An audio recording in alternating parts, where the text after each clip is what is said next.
Oke teman-teman dan sahabat TML, kembali bersama saya Eloy Zaluhu dalam TML Audiobook. Sekarang kita membahas bab 15 dari buku TML, Theocentric Motivation and Leadership, dengan judul Kepuasan Batin dan Hidup Bersahaja. Kita mulai dari subjudul pertama, budaya dan budaya est, richer dan richest. Teman-teman dan sahabat TML, umpamakan. Dulu waktu masih duduk di bangku SMA, Anda memiliki seorang teman baik. Kalian sama-sama memulai perjuangan hidup dari bawah. Setelah 20 tahun tidak bertemu, dalam suatu kesempatan Anda berkunjung ke rumahnya. Ia sudah berkeluarga, karirnya bagus, dan tinggal di rumah yang terbilang mewah. Sementara Anda masih mengontrak di pinggiran kota. Ketika krisis ekonomi melanda, Anda terancam pindah tempat tinggal karena gagal bayar. Di tengah perjalanan pulang ke rumah, dalam hati Anda tulus berkata, "Saya turut bahagia atas kesuksesannya." Contentment atau kepuasan batin dan hidup bersahaja bukan berarti puas dengan yang ada saat ini sehingga tidak lagi memiliki keinginan untuk mengembangkan bakat, potensi, dan peluang yang Tuhan percayakan. Bukan, setiap orang harus bangun setiap pagi dengan penuh gairah, mengerahkan potensi terbaik untuk memenuhi tujuan hidup masing-masing. Contentment is the state of being contented, satisfaction, ease of mind. Artinya, ada kepuasan batin karena telah belajar menguasai seni mencukupkan diri dalam segala situasi. Contentment atau kepuasan batin dan hidup bersahaja ini membutuhkan proses belajar karena pada dasarnya manusia bukan makhluk yang cepat puas. Contentment tidak normal bagi manusia.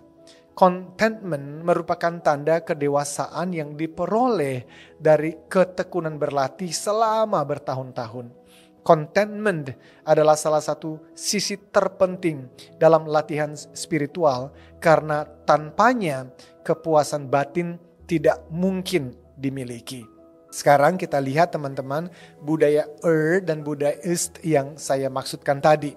Kita hidup di tengah budaya Apa itu?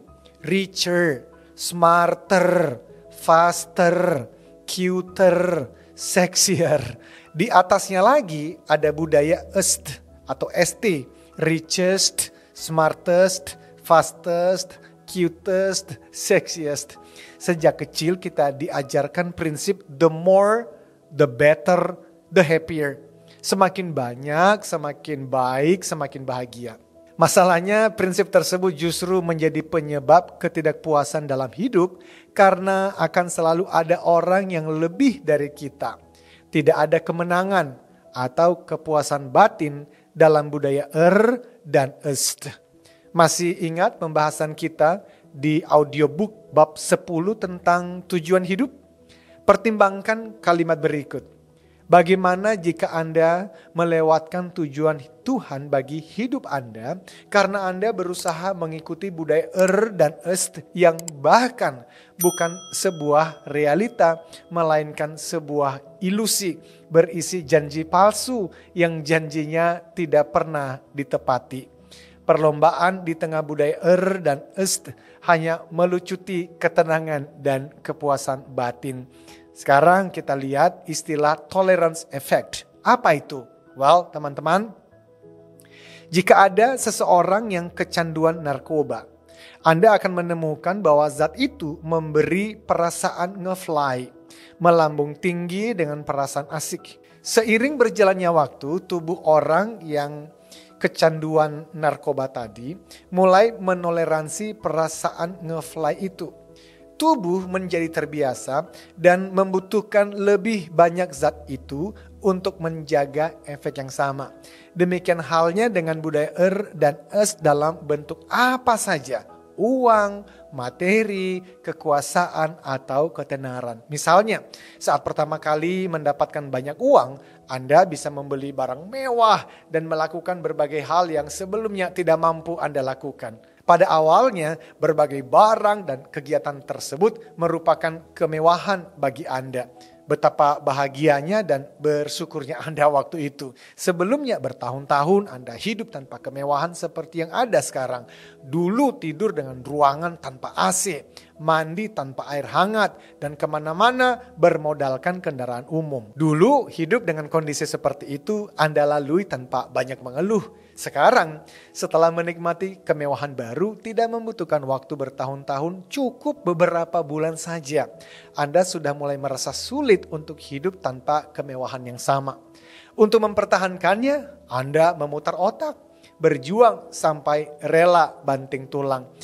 Di titik itulah, apa yang dahulu Anda anggap sebagai kemewahan telah berubah menjadi kebutuhan. Ketika kemewahan berubah menjadi kebutuhan, cara Anda memandang segala sesuatu menjadi berubah. Termasuk dalam memandang uang, waktu, pekerjaan, bisnis, persahabatan, keluarga, cinta, dan bahkan Tuhan. Selain itu, ketika Anda mulai menghasilkan lebih banyak uang, Anda akan tinggal di perumahan lebih elit dan berlibur ke tempat-tempat yang lebih indah. Secara otomatis Anda bertemu kemudian bergaul dengan sekelompok orang dengan status ekonomi yang lebih tinggi. Bagi kebanyakan orang, situasi itu menjadi perangkap baru teman-teman. Karena selalu ada orang yang jauh lebih kaya dan lebih hebat. Di titik itu tidak peduli berapa banyak uang yang dimiliki. Anda akan berkata, saya tidak memiliki banyak uang. Inilah jebakan yang disebut dengan rat race. Anda akan begitu sibuk mengejar dan mempertahankan gaya hidup baru, tidak sadar waktu terus melaju. Masa kunjungan di bumi pun habis. Semua harus ditinggalkan. Semua orang datang telanjang, pulang hanya dengan sehelai kain. Pada saat itulah banyak di antara manusia yang ternyata tidak siap bertemu Sang Pencipta. Menangis sedih sambil berkata, I've been wasted it. Saya telah menyia-nyiakannya. Teman-teman, saya tidak mengenal Anda secara pribadi. Tetapi menjadi panggilan hidup saya untuk mengingatkan kita bersama. Janganlah sia-siakan hidup ini. Mari keluar dari permainan dan itu karena tidak ada yang menang. Hanya membunuh rasa syukur dan kepuasan hidup. Coba renungkan, berapa banyak di antara kita yang saat ini terjebak dalam perlombaan tikus. Sebuah siklus di mana Anda harus terus-menerus mendapatkan penghasilan dengan sejumlah tertentu untuk sekedar mengejar biaya gaya hidup yang terus naik. Sederhananya, kondisi hidup kita yang sebenarnya hampir selalu lebih baik dari apa yang kita pikirkan. Mengapa? Karena budaya dan memiliki kekuatan untuk membutakan siapa saja terhadap jumlah uang yang dimiliki. Semakin kaya, semakin merasa kurang. Itulah alasan kitab suci mengingatkan kita agar waspada terhadap semua jenis keserakahan. Setiap hari banyak orang datang kepada para psikolog, konselor, dan guru spiritual untuk meminta pertolongan karena telah merasa terikat dan kecanduan pornografi atau judi dan lainnya. Tidak pernah tapi ada laporan bahwa ada orang yang datang karena merasa terikat dengan dosa keserakahan. Mengapa? Karena tidak ada orang-orang yang mengira bahwa cinta uang atau keserakahan sebagai perangkap yang mematikan. Mana mungkin kekayaan dan kenyamanan yang begitu dicari orang bisa menjadi sesuatu yang begitu salah.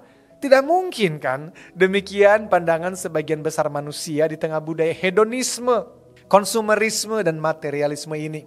Ketika seseorang akhirnya sadar, biasanya sudah terlambat. Terlanjur memakan korban. Entah diri sendiri yang membayarnya dengan penyakit, atau penjara karena tersandung kasus korupsi, kadang dibayar dengan keluarga yang hancur berantakan.